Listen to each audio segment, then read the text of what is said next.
عرست زينام قدما منستر أبي أحمد بمخنيات حدش عمد تعود نابران زلوم سبات مع الدكافيلو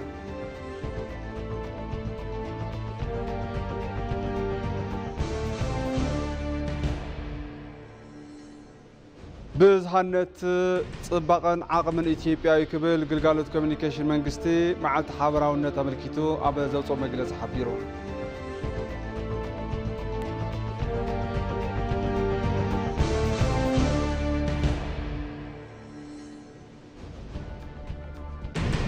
كاب زينات أي روسيا نهنتا كابيني منسترات يوكرين كم زعنوت تقليزهم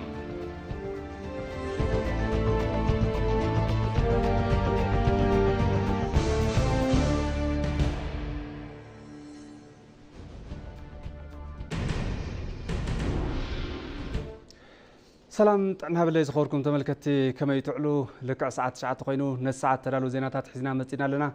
زيناتات ندمرحكم ساخم صنح انا ابراهيم فسايم فلما كن حصار ملقتات لنا نملس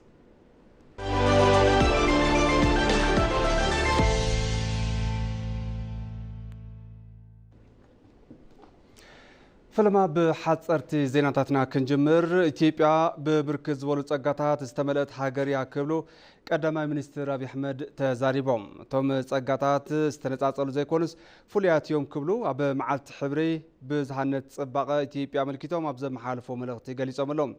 ናይ ባህሊ ቋንቋ ታሪኽ ስልጣነ እምነት ጾታ አራያ ወዘተም بزهنتنان بزح ጸጋናን ዘርኢ ብምባል ብዙሃነት ታሪኽን ጽባቐን ኢትዮጵያ ኢሎም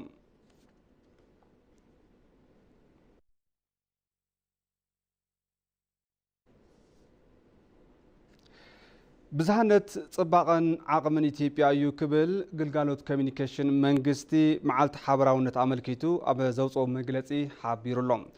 ኢትዮጵያ ብመንነት ብዝሃ ህዝባ ደሚቃ ጸኒዓን ተኸቢራን ዝነበረት ወናኔት ብዝሃ ተፈጥሮ ዝኾነት ድንቂ ሃገር እያ ብዝሃነትና ናይ ጥንካረና ስልጣነና ናይ ክብርና ምሽጥር ነፃነትናን ኣይንሰዓርን ይውን ኢሉ ኣገልግሎት ኮሚኒኬሽን መንግስቲ እቲ ኣገልግሎት መዓልቲ ሕብረት ጠሚቱ ኣብ ዘሕመሓለፎ መልእኽቲ ኢትዮጵያ ብብዝሃ ማንነት ህዝባ ደሚቃ ጸኒዓ ተኸቢራን ዝነበረት በዓልቲ ዋና ብዝሃ ሃፍቲ ተፈጥሮ ዝኾነት ትንኣድ ሃገር እያ ኢሉሎም ኢትዮጵያ ብብዝሃነት ዝመልክዐት ብዓቕሚ ብዝሃነት ዝበልጸገት ሓዳሽ ተስፋ ኣድማስ ክትከውን እያ ድማ ኢሉ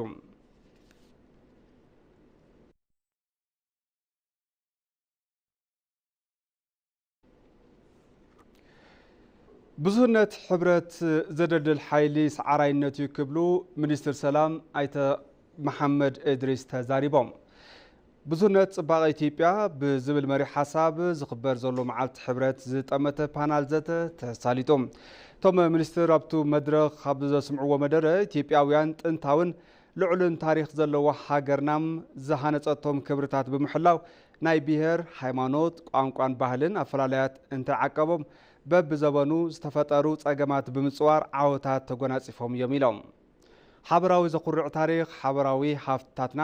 ሓበራዊ ማሕበራዊ ክብርታትና ብደም ዝተዛመደ ሓበራዊ ሃገራዊ ማንነትና ብሓባር ብምምዕባል ዕድላትና ኣብ ዓወት ዓብይ ግድብ ህዳሴ ኢትዮጵያ ብምሕዳስ ንቅድሚት ክንዘልል ይግባውን ኢሎም ሚኒስትር ፍትሒ ሓና ኣርኣያ ስላሴ ብግደን ኩለ መዳያዊ ሃገራዊ ዓወት ንምቅጻል ብድሆታት ንምስጋር ሃገራዊ ያታ ምስራጽን ሓድነት ምድልዳልን ይግባእ ክብላ ኣተሓሳሲበን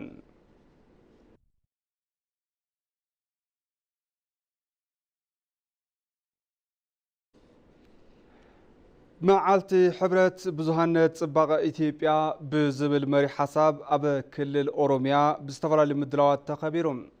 ببركي كل لاب كتما شاشمني استخبرتي معلتي إثيوبيا بزحات هفتاتن كبرتاتن زلوا بحبار بمنبر زفلتو حزبتات مبقل كم زخونة قليصلهم بتمساسال زينا معلت حبرت أب كل سيداما باستفرال مدلوات زي تخبرن تخون إثيوبيا ببزها مانت زي دلدلت حبراوي بيت كلهم حزبتات مخانات حبيرهم كابزي بتوسخي معلت حبرت أب كل العفار حويسو أب كالوت كلاتون بدمكات تخبيريهم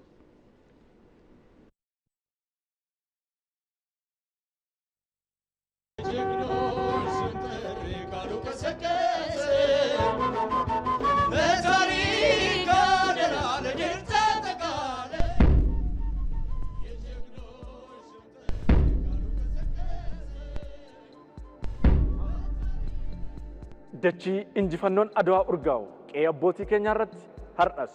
إنجفنون مركنايرا مد سبوحدا أيو لسان قعمها إثيوبيا مد سبوحدا أيو تاجرين قلبي هذا إثيوبيا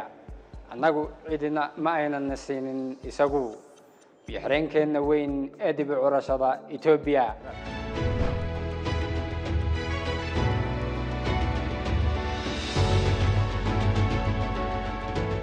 كل دويل مكلهنا في ذاك جبتاجلي مسحب العقفني በመሪዎቿ የታሰበ በመሪዎቿ የተጀመረ በመሪዎቿ የተጠናቀቀ ነገር ግን በኢትዮጵያውያን ፍጹማዊ አንድነት እውን የሆነ ለትውልድ ጥያቄ መልስ የሰጠ ፕሮጀክት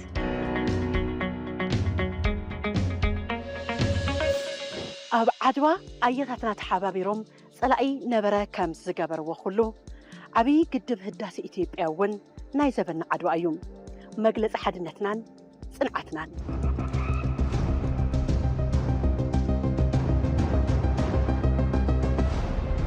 እንኳንም መስዋዕት ከፈልን እንኳንም ተባበርን ይህ ለኛ ዳግማዊ አድዋ ነው በሁሉም ኢትዮጵያውያን ለመላው ኢትዮጵያውያንና አፍሪካውያን የተገነባ ነጋችንን ያበራ ነውና ታላቁ የኢትዮጵያ ህዳሴ ግድብ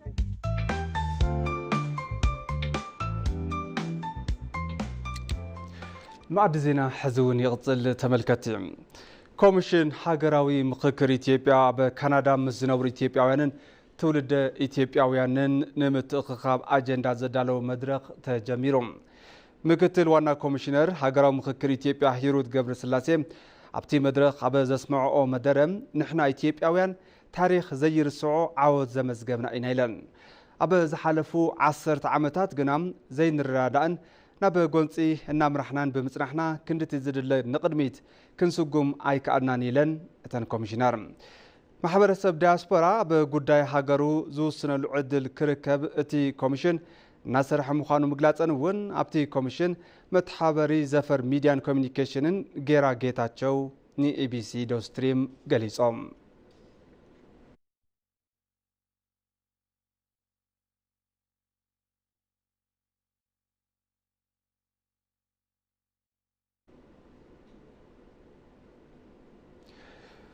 ኢትዮጵያ ዘላቅን ንህዝቢ ዘማእከለን ስርዓት ጥዕና ንምህናጽ ዝዓለመ ቀረብ አገልግሎት ጥዕና ተግባራዊ ኣብ ምግባር ከም ትርከብ ሓላፊ ማእከል ህንጸት ስርዓት ዴሞክራሲ ብማዕረግ ምክትል ቀዳማይ ሚኒስትርን ምክትል ፕሬዚዳንት ፓርቲ ብልጽግናን ኣይተ ኣደም ፋራህ ገሊጾም ኣሎም ካልኣይ ኣኼባ ሚኒስትራት ጥዕና አፍሪካ ካሪቢያን ብሓባር ንቅድሚት ብሓደ ድምፂ ንሓደ ዓላማ ዝብል መሪ ሓሳብ ኣብ ምክያድ ይርከብ ኣብቲ መድረክ ኣይተ ኣደም ፋራህ ከም ዝበልዎ ሃገራት ካሪቢያንን አፍሪካን ኣሕዋት ህዝብታት እየን ኢትዮጵያ ዓዲ አፍሪካውያን ጥራይ ዘይኮነትስ ዓሌት አፍሪካውያን እውን እያ ኢሎም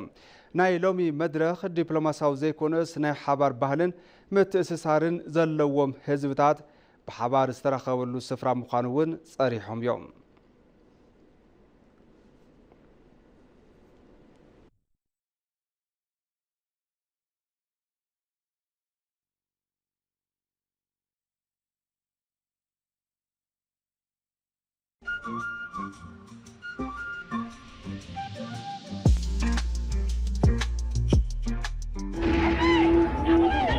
ትላንት ለአድዋ ድል እልፎች ተዋደቁ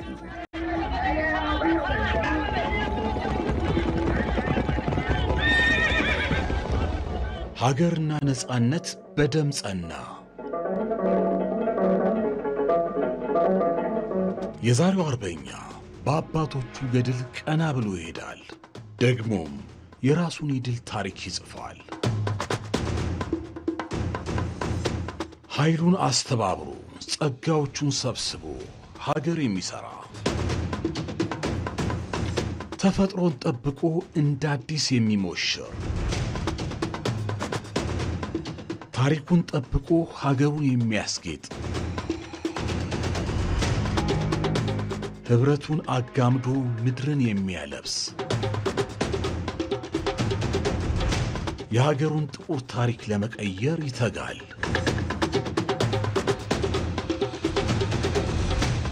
እንደ አባቶቹ የሚተባበር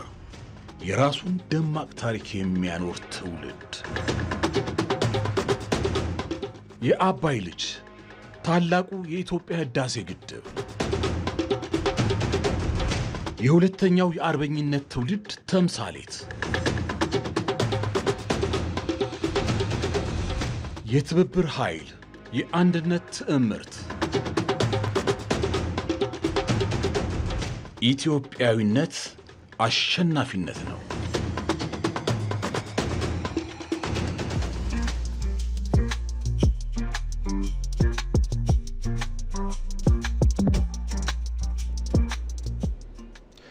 ማድ ዜና በምክታል ትርከው ተመልከቲ ሕዚ ድማ ብዝርዝርና በዝሓዝናዮም ዜናታት ይከሓልፍ ቀዳማይ ሚኒስትር አብይ አሕመድ ብምኽንያት ሓድሽ ዓመት ማኣዲ ኣካፊሎም ቶም ቀዳማይ ሚኒስትር ትሑት ናብራን ዘለዎም ቤት ጽሕፈት ቀዳማይ ሚኒስትርን ሰራሕተኛታቱን ከምኡውን ዘዕብይዎም ህፃናት እዮም ማኣዲ ዘተኣናገዱም ንጸብጻብ ጌታቸው ባልቻ በሪሁ ብርሃነ ቀዳማይ ሚኒስትር አብይ አሕመድ ብምኽንያት ሓድሽ ዓመት 2018 ትሑት እቶት ንዘለዎም ሰራሕተኛታት ቤት ጽሕፈት ቀዳማይ ሚኒስትርን እቲ ቤት ጽሕፈት ንዘዕብዮም ህፃናትን ማኣዲ ኣካፊሎም ኣለዉ ኣብ 2017 ዓመተ ምህረት ኢትዮጵያ ብዙሓት ዓወታት ከም ዘመዝገበት ዝተዛረቡ እቶም ቀዳማይ ሚኒስትር ሃገር ብዛዕቤት ቁጽሪ መነባብሮ ዜጋታት እናተመሓየሸ ከም ዝመጽእ ኣገንዚቦም እዮም 2017 በብዙ ድል ከም ሃገር 2017 ዓመተ ምህረት ብብዙሕ ዓወቲና ወዲእናዮ ምሳኹም እውን 2-3 ግዜ ተራኺብና ነርና ኢና ሕዚ ገጽኩም ይዛረበሎ ብርህ ኢሎሎ ከም ዓመ ይኮነን ኢትዮጵያ ዕቤታ ክሳብ ዝቐጸለን ሰላማዊ ውሕሰ ኮይኑ ክሳብ ዝቐጸለን ጸገም ኩሎም ወገናትና ምቅላል ቀጻላ እዩ እቶም ቀዳማይ ሚኒስትር ብምኽንያት ሓድሽ ዓመት 2018 መልእኽቲ እንኳ ኣብጽሐኩም ኣመሓላሊፎም እዮም ዋላ አዲስ ዓመት በሰላም አደረሳችሁ እንኳዕ ንሓድሽ ዓመት ብሰላም ኣብጽሕኩም 2018 ዓመተ ምህረት ደቅኹም ተማሂሮም ዓብዮም ደገፍትኹም ዝኾኑሉ ንስኹም እውን ሕጉሳት ትኾኑሉ ዝበለጸ ሰላምን ዝበለጸ ሓድነትን ትረኽቡሉን ወፊርኩም ተኣትውሉ ጥዕናኹም ዝሕለወሉ ሃገርኩም ተዓብየሉ ንኹልና ውጽኢታዊ ዓመት ይኹነልና ርሑስ ሓድሽ ዓመት ክኾነልና ደጊመ ይምነ ህያብ ሓድሽ ዓመት ዝተበረከተለን ወገናት ተመሳሰልቲ ተግባራት በዓል ብሓጎስ ንምሕላፍ ተጸራሐ ግደለዎ ድሕሪ ምባለን መነባብሮን ኣብ ምድጋፍ እውን ሓጋዛይ ከም ዝኾነ ተዛሪበን እየን ቀዳማይ ሚኒስትር አብይ አሕመድ ብምኽንያት ሓድሽ ዓመት ማኣዲ ካብ ምክፋሎም ብተወሳኺ ቤት ጽሕፈት ቀዳማይ ሚኒስትር ንዘዕብዮም ህፃናት ናውቲ ትምህርትን ሓገዝ ቀለብን ኣበርኪቶም ኣለዉ ኢትዮጵያ ሕብረ ብሔራዊት ሃገር ምዃና ኣብ ዝተፈላለዩ ዓይነታት ትምህርቲ ዝተዋፈሩ ነጋዶ ገሊጾም እቶም ነጋዶ ንክልተ ጳጉሜን መዓልቲ ሕብረ ብሔራውነት መልእኽቲ እንኳ ኣብጽሕኩም ኣመሓላሊፎም ኣለዉ ሙሉ ብርሃን ግርማ ዘራሪባት ትመላ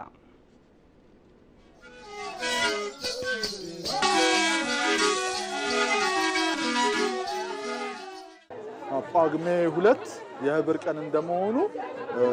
ክልተ ጳጉሜን መዓልቲ ሕብረ ብሔራውነት ከም ምዃኑ ደሚቕና ናብዕልናዮ ኢና ንርከብ ሕብረ ብሔራውነት ማለት ሓድነት ማለት ኩላትና በብዓቕምና ኣብ ኩሎም ዝተዋፈርናሎም ስራሕትታት ሕብረ ብሔራውነትና ድሚቕና ውጽኢት እንዳመዝገብና ኢና ንርከብ እዚ ፍሉይ ሕብሪ እዩ ሕብረ ብሔራውነት ማለት ድማ ጽባቐ እዩ በዚ ኣጋጣሚ ንኹሎም ኢትዮጵያውያን እንኳ ንክልተ ጳጉሜ መዓልቲ ሕብረ ብሔራውነት ኣብጽሕኩም ምባል ይፈቱ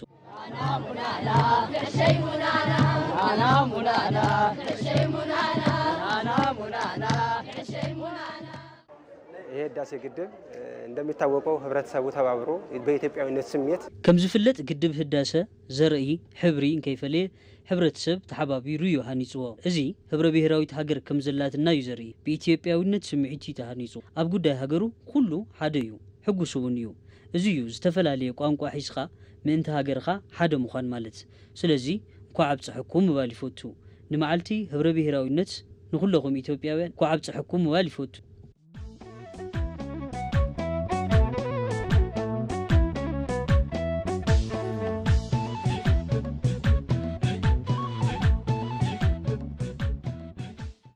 በጣም ጥሩ እንግዲህ ኢትዮጵያን ስንባል የተለያየ ብንሆንም የተለያየ ብሔር ብጣዕሚ ጽቡቕ ከም ዝፍለጥ ኩላትና ኢትዮጵያውያን ዝተፈላለየ ብሔር ቋንቋ ዘለና ህዝቢና ግን ድማ حدا تمرتي زلنا هبره بهراويت هاجر يا زلاتنا حزون كلاتنا ببቋንቋናን ብሄርናን ኮይና ንሃገርና ዘለና ፍቅሪ ብተግባር ክነርኢ ይግበአና እዩ እዚ ዘለና ህብረ ብሄራዊ ሓድነት ተጠናኺሩ ክቅፅል ይግባእ እዩ ሓድነት ሃገር ይልምዕ እዩ ሓድነት ዓቕሚ እውን እዩ ስለዚ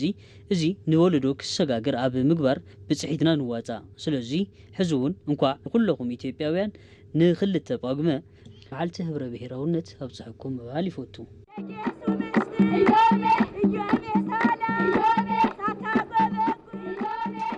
حزر معنا بزينات أكن سجر روسيا نهنسا كابينة مينسترات يوكرين كم زعنوت جليز اللهم قدماء مينستر يوكرين يوليا سفيردنكو أب كيف زركب هنسا كابينة مينسترات لومنغو بستفت مدقعتي روسيا كم زعنوم الرجاجيزهم روسيا بمنغستاوي هنسا يوكرين دبداب كتفت مزي ناي فلم أوانيم كنتيبا كتما كيف فيتالي كليتشكو بوغنومتي هنسا منغستي بسنكي مدقعتي سب آلبون فاريد حاوي كم استقاطلم تزاريبهم بسنكتي ناي روسيا مدقعتي كسا حجي عدون ود كلتا ور حصانن كم استقاطل دمام بوليس تهاجر غليصلهم يوكرين دحرتي استفصما مدقعتي اب معرباو زوبا برانياسك تا هاجر اب زركب شامبقو ندادي روسيا مدقعتي كم زفصمت حلفي حيلي سب آلبون فرتي يوكرين غليصلهم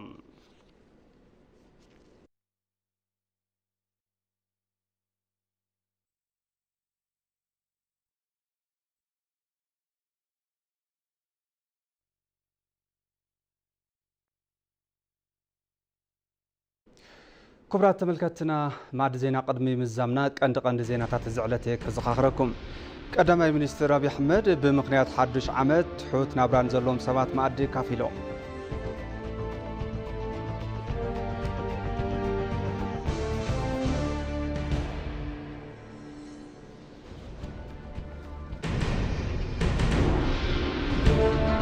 بزحنت صباقن عقمن ኢትዮጵያዊ ክብል ግልጋሎት ኮሚኒኬሽን መንግስቲ መዓልቲ ሓበራውነት ተመልኪቶ በዘውጾ መግለጽ ሓቢሮም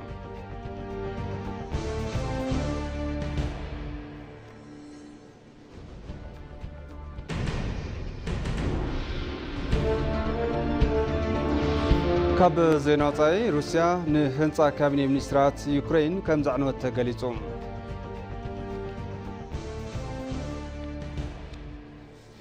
باركس تملكتي نسعد زحدنا مزيناتات بزازمنا سلام كتالكم عزينا نمسكن سلام